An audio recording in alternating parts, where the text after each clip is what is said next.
All right, so I just walked in the door, and I guess you got done talking about you know, your experiences with me as a teacher and such, and I was reminiscing on a few things. I remember at my birthday party you had left a video for me, and you happened to be at the bar during one instance of gunshots that happened in there and stuff, and I was thinking back and going, God, was he there that time? Wow.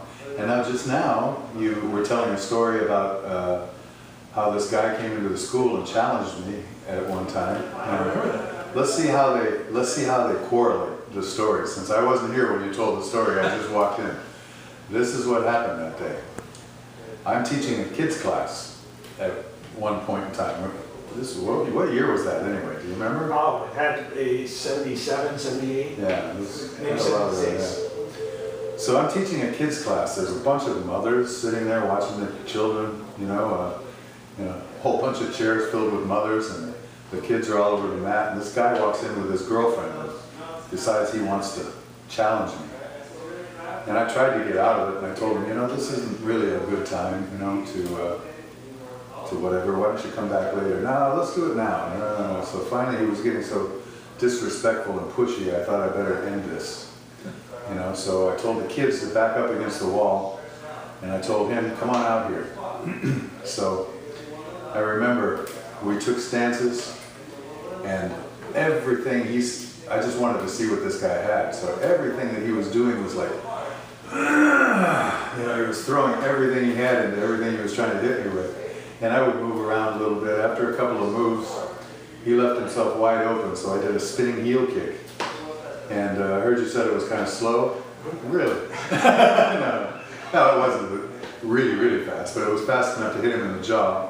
It broke his jaw and knocked him out. He was laying unconscious on the mat with blood coming out of his mouth, right? And there was a dead silence in the bar, and you could hear, or in the school. Get the two jobs confused, huh? There was a dead silence in the school, not a word when that guy was laying on the ground. And all of a sudden you heard one little kid go, I think Steve killed him. I was like, no. I remember going upstairs to try and find a doctor, because there was a couple of doctors upstairs that maybe this guy needed some medical attention, but nobody was there. So by the time I came back downstairs, his girlfriend picked him up and left. I think it was two weeks later we get a letter from an attorney that he's going to sue us, and that's where you came in with signing. I think Tom Edwards signed something too. We had everybody that was a witness there sign something and send it off to the attorney. I guess he decided not to sue. So is that about the way you remember it? Yeah, it was so many years ago, we were so young, but I remember, and the reason I said the kick was slow, obviously it wasn't, but when you're a little kid watching it, you just, you do everything so effortlessly, so it makes the illusion like you're just cruising, Yeah. Even if maybe you're putting something behind it, it's just, down he went. Right. So let me ask you a few questions, Sure. Okay? I don't know if you've already gone over them when you talked before I walked in or not, but what are some of the fond memories for you back in the day when I was teaching you? Oh, a lot of it was, the way you instill confidence in people, because I was not a natural athlete. Mm-hmm. 2 left legs, 2 right thumbs, that kind of thing. It took me a long time to coordinate stuff. And you always had a way of breaking it down, like a spinning heel kick, for instance, And I've always had a dizzy problem, being a born deaf initiator, so I always had equilibrium issues, but not that bad at that age.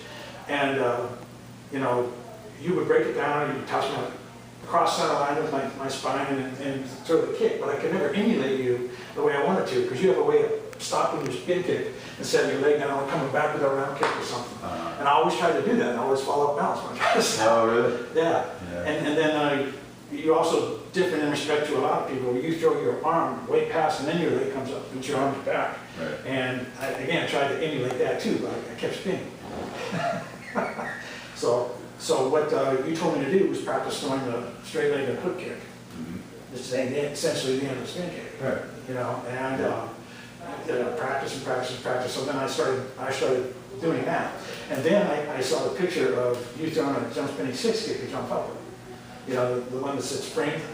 Yeah, that's a pretty famous kick now. Yeah. But I did everything I could to copy that. And that's one of the pictures I use for, you know, for one of my fondest memories for you, especially doing that kick. It's so beautiful. It's boom, you would like float.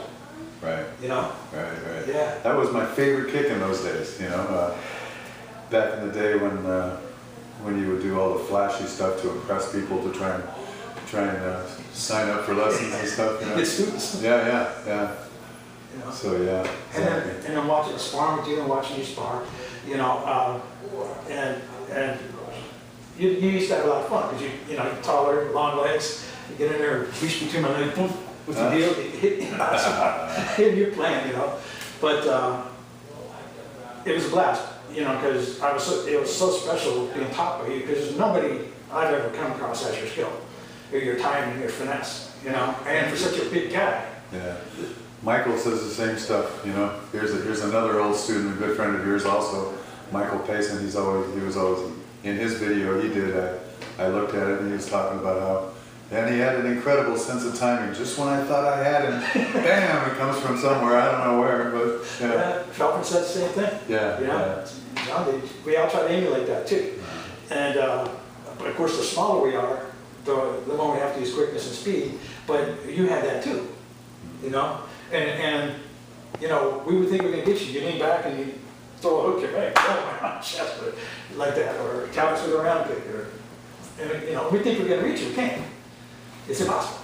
Yeah, those were fun days, and I remember trying to tell everybody. I mean, the most flamboyant techniques will work, you know, if you do them at the right time. You know, some of them are things that you really wouldn't use for real, you know. Then there are some that are throwbacks to the old days, like flying side kicks were designed to kick somebody off a horse, for instance, you know, stuff like that. And rarely going to need that one today, but you still got to do it to preserve the art, you know. And, yeah, but you would do those things in a fight, in a real fight.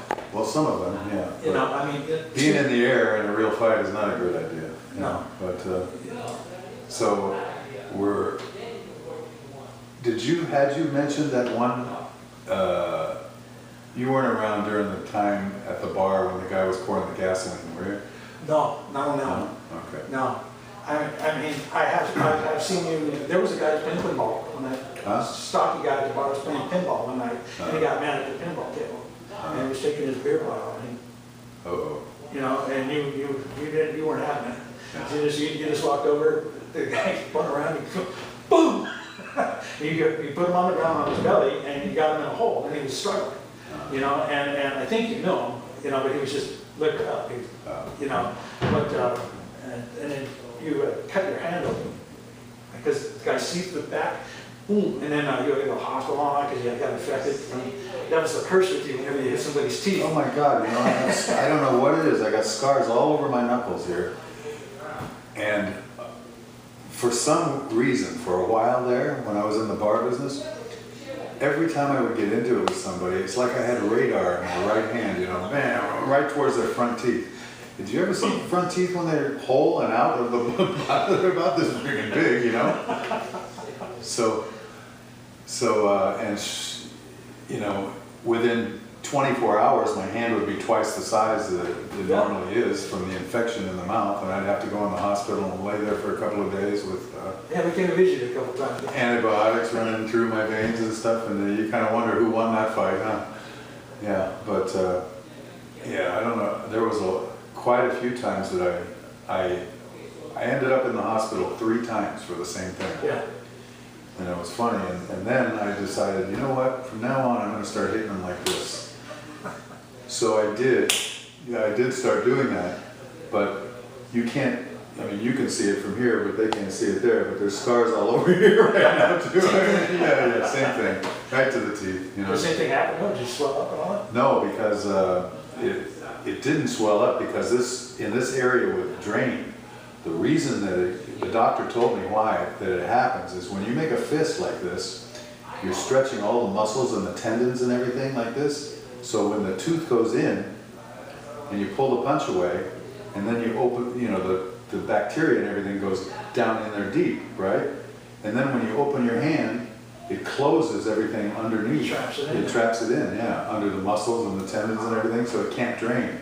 But an area like this or so will drain. And so whenever I did that, you know.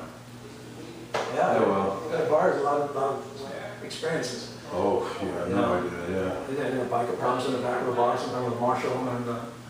Yeah, a lot of problems with a lot of different people, from Hispanic gang members to you know, bikers to just big drunks, you know, and guys that thought they were tough, and went on and on and on and on, you know. But well, the guy that did the shooting was a gang member, wasn't yeah, he was, but he was by himself. That's why he had to run and get a gun. And if you remember, he wasn't really aiming at anybody. No. He was shot up. Yeah, But I don't know if you know this or not. One of those bullets ricocheted and hit a guy in the leg.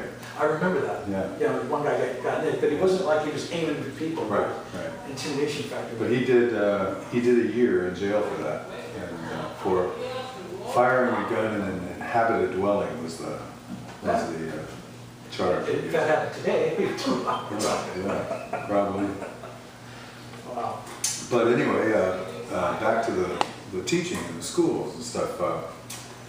So you liked basically the way I broke things down to you. That was awesome. It was easier for you to learn and stuff. And now today you got your own school and you're doing all right. This is good. I'm happy with it. Yeah. Of course, this will be good. And I want to thank you very much for showing up at my 60th. Oh, that was really nice. It was great to see you. And we need to get together more often and have a little lunch or something once in a while.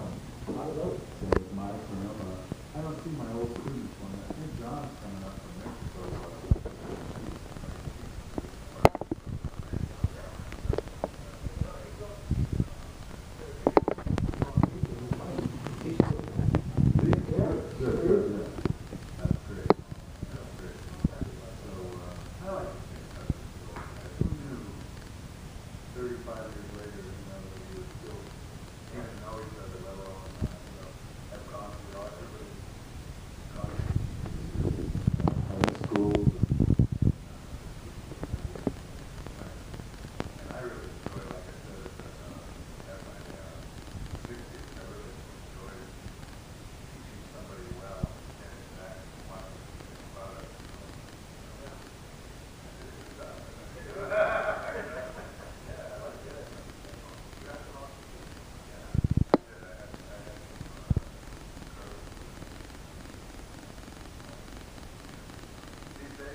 Teach is when you started and in the middle. What are the main differences in you as a teacher? Older and wiser, you know the old saying, if I knew then what I know now, you know, that's probably basically it. I tend to believe that my teaching method is exactly the same. I'm just a bit more experienced and maybe have a better way of putting it across now with all of the experience that I have doing it. But basically I teach, in my opinion, exactly the same, because everybody says the same thing you did. I break things down so well that they can understand it. Mm-hmm. I can remember when Master Lee was teaching me, his English was so bad that he had to teach basically by demonstration, and that was a painful way to learn, I'm telling you. And the Hapkido system is painful, you know. So, and of course I was always questioning, you know, seems like I could do this right now, and he'd roll his eyes and go, go ahead, try. He'd slap on the pane, and then, you know, you knew if you added this much more pressure, it was going to break. But I understood why, you know. Yeah, that's from the Korean masters, as it appears to you, and American. In America, they use a much better way of breaking stuff down. Oh yeah. Because with the number of Korean masters, they didn't know one way. Well, when I took over the school, one of the things that I did not want to do was,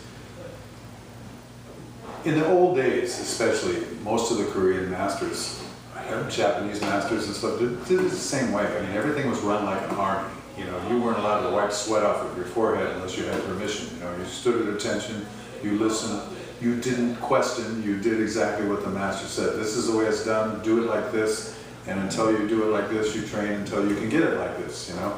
Well, I didn't want that kind of an atmosphere. I didn't want people to have to pay good money to come here for an hour for me to make them feel like they're in the service, you know. You know, I felt that I could make them believe that I knew what I was doing if they did that, other than maintaining certain rules like bowing when you go into them and having respect and things like that. I thought, and I still do believe, that you can be a bit more informal with things and make them feel comfortable and want to come to class instead of, gee, you know, I'm paying $40 a month to get, you know, pushed around, you know. And well, that was one of the things I liked that made me feel comfortable. You know, you shook my hand, and my name's Steve, you know. Right. It was so cool, right. You know, because it makes you, it's less intimidating, right. You know. Right. It's funny, you know, during that, if you remember my 60th, everybody was talking about how intimidated they were of me in the beginning, and everybody was afraid of me, this and afraid of me, until they got to know me and then realized that I was a nice guy. But I was like, well, how come I made everybody, you know? You're an authoritative presence, you know. You're just authoritative presence, and right, when you get to know you, you get better. Right, you know? right. But I also want to be approachable. I want once they know me, they know that I am approachable, but I never wanted to be this person that everybody was afraid to talk to. I wanted them to come up to me and ask, you know, questions, which, I mean, I could get away with it because my teacher and I were very close, but normally you don't walk up to a master and just start talking to him like he's your best friend, you know, you just don't do that. And so, yeah, so anyway, well, Billy Bosson, it was so good to see you again, and we'll do it again real soon and have lunch or something, okay? Will do. Very good to see you. Thank you. Yeah.